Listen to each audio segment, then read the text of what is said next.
Patuloy tayo sa ating so hello, like, subscribe, comment, share, lagay sa playlist. Okay. So patuloy tayo sa ating topic. Ulan kasi kanina, inayos naman natin yung lugar on the spot. Okay, live tayo. Live recording. So yun lang po ang ano ko, yung masasabi kanina na marami talagang taong hindi makikita. Yung tawag ng foresight. Ang imagination is foresight is yung makita mo pa hindi pa mangyari, hindi naman sa psychic, parang ano siya, yung makita mo ba na ano, yung parang simulation, yung tinawag pa sa mga scientist, sa mga trainer, simulation or practice. So nakikita nila ano pwede mangyayari sa ginagawa nila. So parang sa Doctor Strange, yung special effect, yung makikita mo na, 'di ba, out of, 'di ba, may mga pelikulang mga animation, 'di ba, yung mga out of this world na mga explanation, yung mga ganon. Tayong gagawa sa sarili nating storya sa sarili. What if kung magbabarkada ako ngayon, parang Google lang yung utak mo ba, then ngayon ita-type mo, igawin mong pelikula sa isip mo. Ngayon ganon ang isip ko. Ngayon magtatanong ka, what if magjujuwa ako ng maaga, ano kayang ano mo, i-visualize mo na, i-imagine mo na mangyayari. Isang iba kasi scandal lang kasi iniisip. Wag doon, isipin mo anong kakainin mo, anong gagawin, magpipila doon sa lugar, kung diretso noon. Example, kung gagawa ka na sarili mong pelikula or sariling teleserye sa isip mo, kahit ikaw lang isa, hindi ka lang nasa TV o may internet. Kung dito maninood ka, pagkatapos dito sa sarili mong pelikula sa isip mo, what if kung kakain ako ng karne araw-araw, ano kayo mangyayari sa akin? Ano mo na, magawa ka ng sariling internet sa utak mo, or internet or Netflix sa utak mo. So ikaw magkukwento, ganito mangyayari sa akin kung ito. Bali, nakikita mo na. So aware ka na sa anong gagawin mo.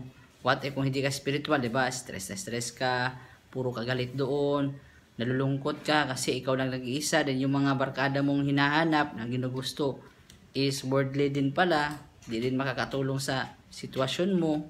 Yung nag-aaral ka at nagtatrabaho ka lang, nabiktima ka doon sa premarital doon, nag-scandal lang sila doon, nabuntis ka, iiwan ka lang, di ba? Ma-imagine mo na, makita mo na sila doon na nagbibisyo sila, kita mo hindi religious doon, makikita mo na sa ginagawa nila. Yun, bakit ko to nasabi? Kasi ano ng utak ko may Google na to type mo na sa utak mo, isasabi mo na lang. Ganon tayo ang imagination ng tao.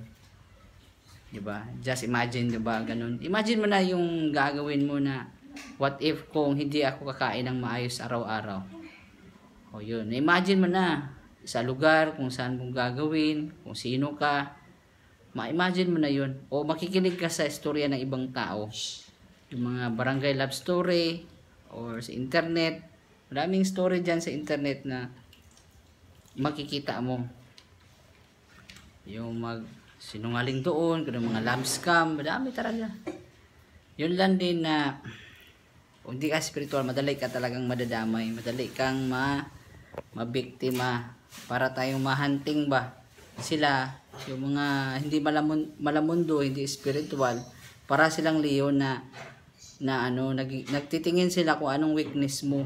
Doon kanila nanakawan, gusto kanila papatayin, gusto kanilang lulukuhin. May mga taong ganun, minsan sa kaibigan, minsan sa bagong membro simbahan, minsan kakilala mo, minsan nagagalit sila.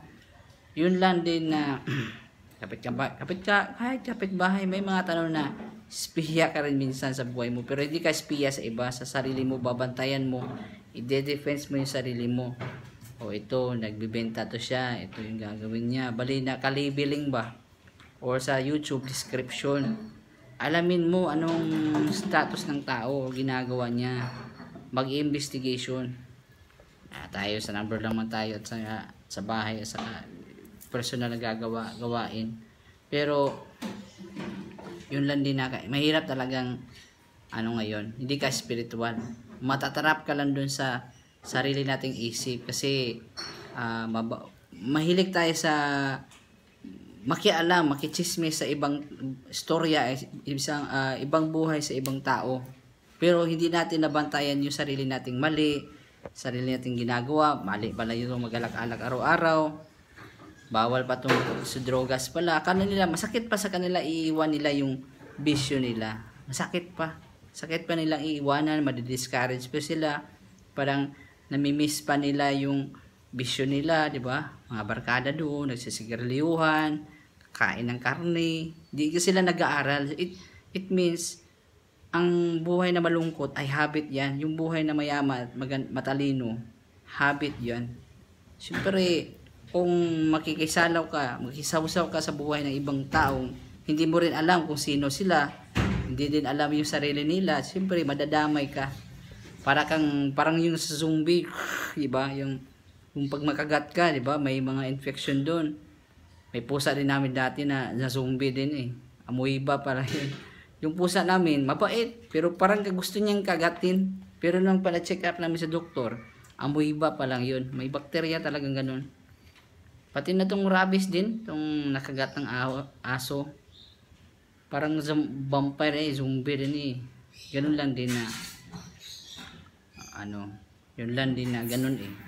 Sila yung sinabi ko na example, zombie yun na physical. Itong sinabi ko, zombie spiritual. Yung spiritual, zombie sila sa isip nila at yung damdamin at ginagawa nila. Hindi nila malaman-laman na mali pala itong puro processed food. Mali pala itong laging nagpunta doon sa kapitbahay. Kung titignan mo sa Bible, magagalit kayo ang kapitbahay na araw-araw mong bisitahin yan.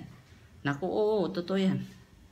Hindi nila alam kasi masaya doon, maraming chismisan. Kahit sobrang friends or close kayo, may time na mag-aaway din talaga kayo.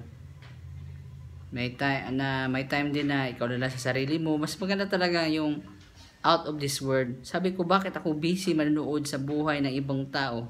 What if gagawa ako ng sarili kong istorya sa sarili ko? Diba, gabay sa Bible na tama.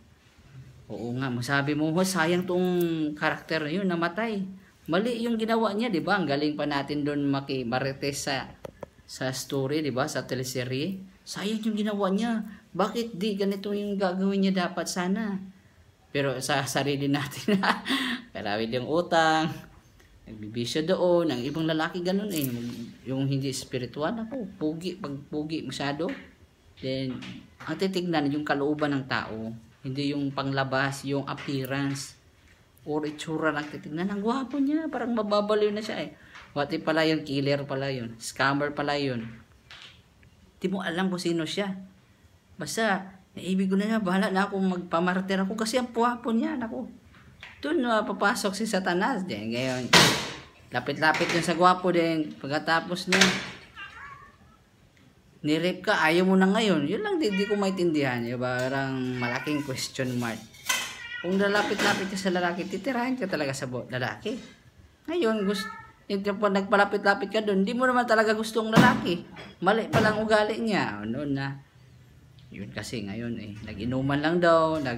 Yun na kasi nakita ko doon sa TV, ay sa internet na ni-rape daw na kalasingan daw. Sila na lang doon, mga magbabarkada pa nga eh. Nag-iinuman doon. Sobrang nilang bait, nag-inuman sila doon. Naku, ni-rape pala niya yung kainuman niyang babae. Din, ang iksi-iksi ng damit. Diba? Sabi niya, paano mo ka magagalangin ng lalaki? Inom kayo lang dalawa. Tarang hating gabi na. Oo, diba? Madaling araw na. Nagbibidyo kayo sila doon, natulog na sila. Diba? I-excuse nila. Ngayon, na-rape ng kapwa, doon, kat-inuman. Ngayon, sinumbong.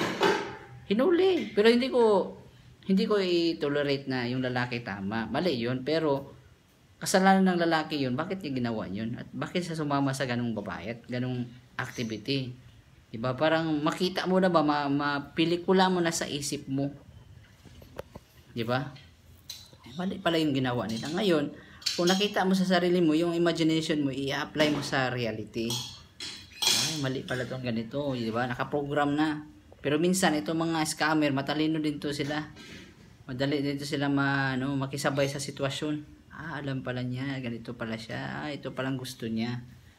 Yun. Yun, parang labanan din yan eh. Pero, yun lang din sa ngayon na itong mga hindi spiritual na tao, madali talagang gumawa ng kalukuhan.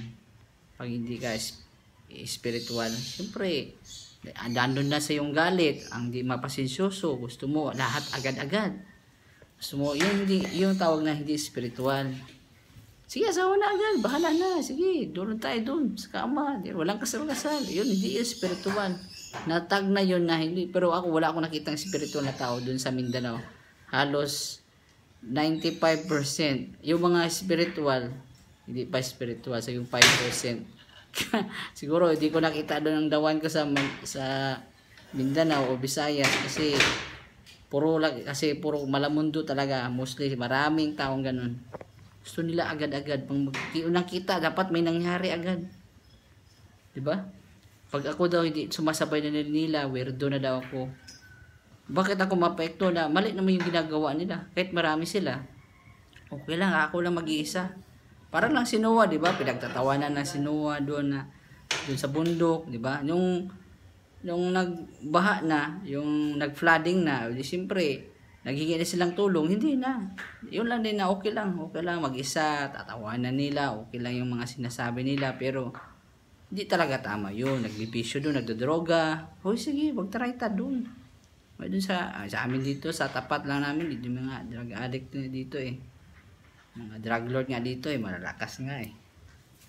Malakas nga eh. Pero hindi ko gagawin talaga yan. Kasi hindi kasi ako ganun. Hindi yun ang gawain ko. Sabi pa ni Kuya, endangered species lang talaga ako. Rarest of the rarest. Walang kapareha sa akin. Sabihin pa nilang genius or kakaiba. Hindi ako pwede na, para matanggap ako sa karamihan, gagawin ko rin pareha sa kanila kasi marami sila. Eh siyempre, wala yung tawag ito, walang dignidad yun. Kung magkakasabay ka lang sa kanila kasi sikat, uso sila para may kaibigan ka, hindi yun tama. Bakit? Mali yung ginagawa. Example, ginawa nila magkakabitan ngayon sa TV, sa totoong buhay. O, sikat na, sige, gayahin mo na. O, magdodroga ka doon, pumatay ka ng tao. Alam mong masama yun. Maraming ginagawa nun, sasabay ka rin. Eh, ikaw magmahuli sa pulis or magka-problema ka, ikaw lang din harap. O, tinawag nun na, sino ba nagdidikta sa isip natin?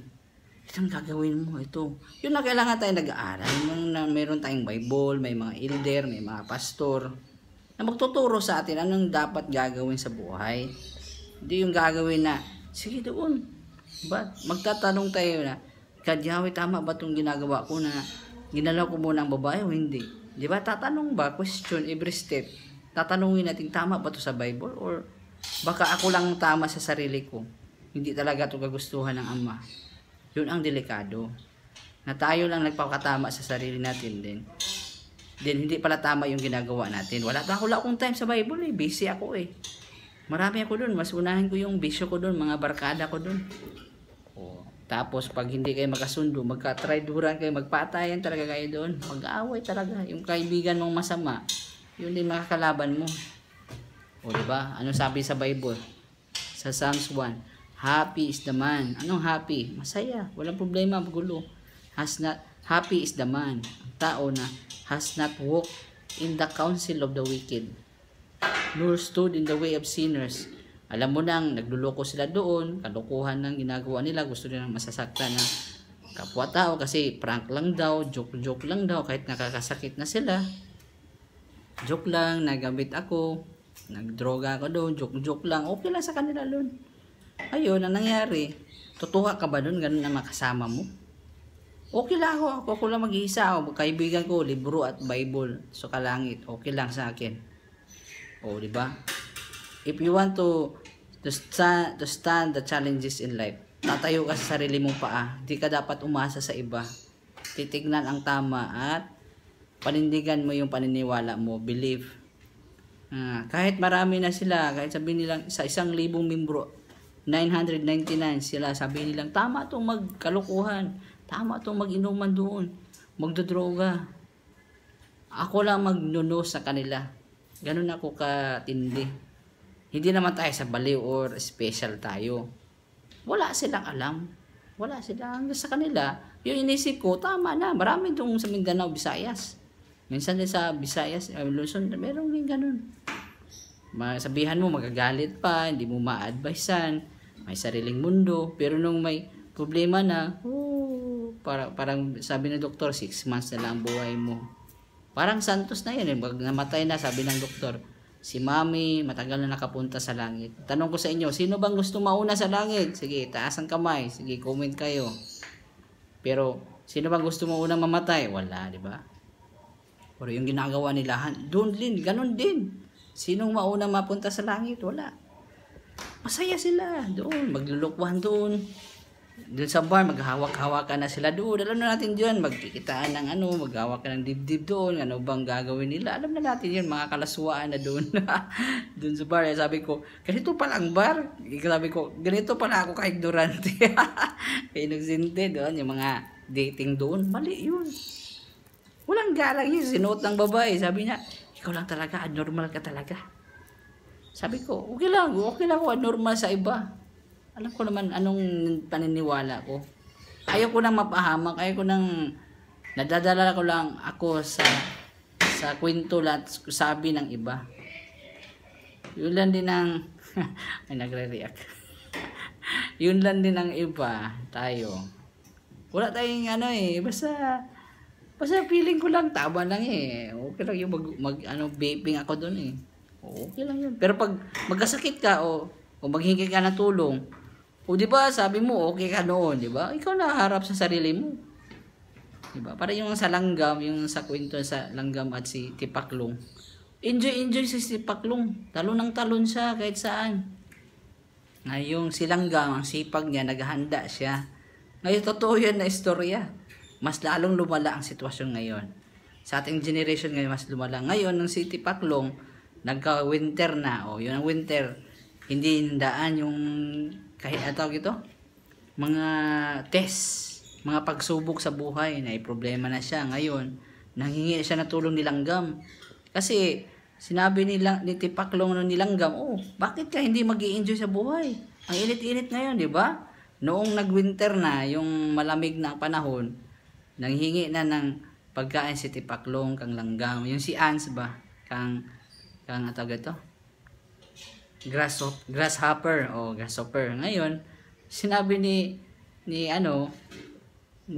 Tipaklong, di ba nagkakanta ka noong yung summer. Ngayon, magsasayaw ka ngayong winter. Diba? Doon na akong example. Ngayon, wala na ganun mga tao ngayon. Gadget na lang kayo para tayong zombie na sa cellphone Ako, ginamit ko tong social media, cellphone, for hindi lang for entertainment, for knowledge and entertainment and wisdom. Sinisira natin dito na yung gaganda ang buhay natin pag gagawin natin, di ba? Idea ba? At yung idea gagawin din. Yan na kasing iba. Mahirap kasi masabihan hindi, ganito. So, like, subscribe, comment, share, happy peace, happy all. So, patuloy tayo sa ating next part.